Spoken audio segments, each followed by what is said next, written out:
ইসলামী bank, ইবনে সিনা, এগুলো তো বহু আগে থেকে মার্কা মারা। এই ইসলামী ব্যাংক, ইবনে সিনা, এখানে যে শিবির ছাড়া চাকরি হয় না, জামাত ব্যাকগ্রাউন্ড, জামাত পরিবার ছাড়া চাকরি হয় না, এটা তো বাংলাদেশের সমস্ত মানুষ জানে। এবং যে লোকটা শিবির করে না, জামাত করে না, সে লোকটা পারতে ইসলামী ব্যাংকে চাকরির কোনো অ্যাপ্লাই করে না, সে লোকটা পারতে ইবনে সিনা চাকরির অ্যাপ্লাই করে না। এবং বহু শিবির বিরোধী, জামাত বিরোধী মানুষ দেখেছি, বহু দেখেছি, তারা ইসলামী ব্যাংকে অ্যাকাউন্ট করে না, তারা ইবনে সিনার চিকিৎসা নিতে যায় না।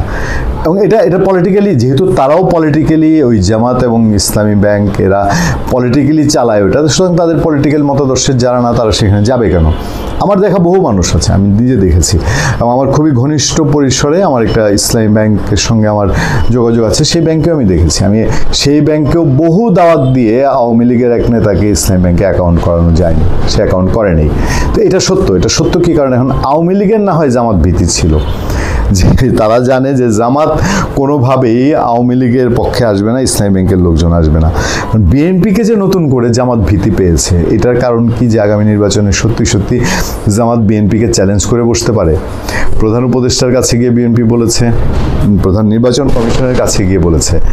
আমার কথা হলো, এই আজগবি উদ্যোগটা যে নেওয়া হয়েছে, এই উদ্যোগটা কে নিয়েছে? এটা কি ডক্টর ইউনূসের সম্মতি ছাড়া হয়েছে মনে করেন?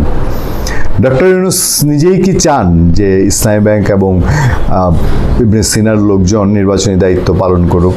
সেটা যদি হয় তাহলে প্রশ্ন ওঠে না যে আগামী নির্বাচনে জামাতকে ফেভার করতে নিজের দিলের কোনো একটা বিন্দুতে ডক্টর ইউনূসের খায়েশ জেগেছে, এবং সেই খায়েশ জেগেছে বলেই এই ধরনের একটা প্রক্রিয়া যাচ্ছে। আর নাহলে তো বাংলাদেশে যেখানে কোনাচে কানাচে কোথাও আওয়ামী লীগপন্থী কেউ থাকতে পারছে না, এবং সমস্ত নিয়োগ ওনার হাতে, সমস্ত বিষয়াদি নীতিগত সিদ্ধান্ত তার আশপাশে যারা আছে তাদের বাইরে তো হয় না।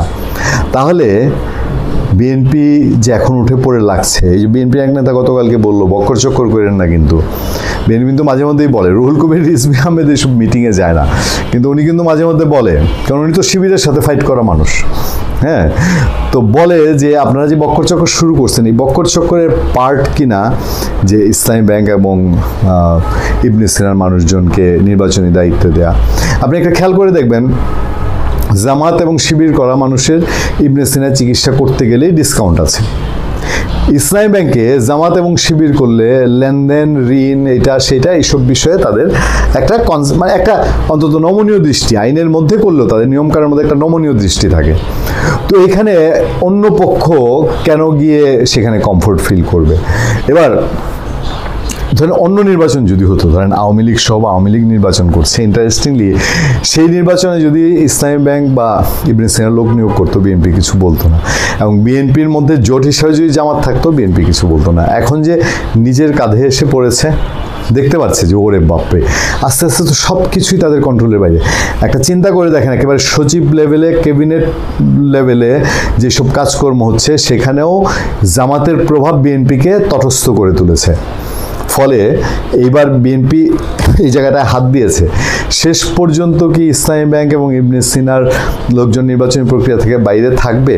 আর যদি না থাকে তাহলে বুঝতে বাকি আছে যে কথা যেরকম চলে, ইউনূস সাহেবেরও ভারতের সাথে ডিরেক্ট ইনডাইরেক্ট একটা লিয়াজু দরকার এক্সিটের প্রয়োজনে, আর জামাত ভারতের সাথে এই এক্সিটটা নিয়ন্ত্রণ করছে, মানে একটা সমঝোতা চলছে। ভারতও চাইছে জামাত আসুক, বিএনপির চেয়ে জামাত ভালো, আছে না এই আলাপটা মার্কেটে? তখন কি এটাই প্রতিষ্ঠিত হয় না? ভালো থাকবেন, সুস্থ থাকবেন। আপনার সাথে আমি আতিক রহমান, পূর্ণিয়া।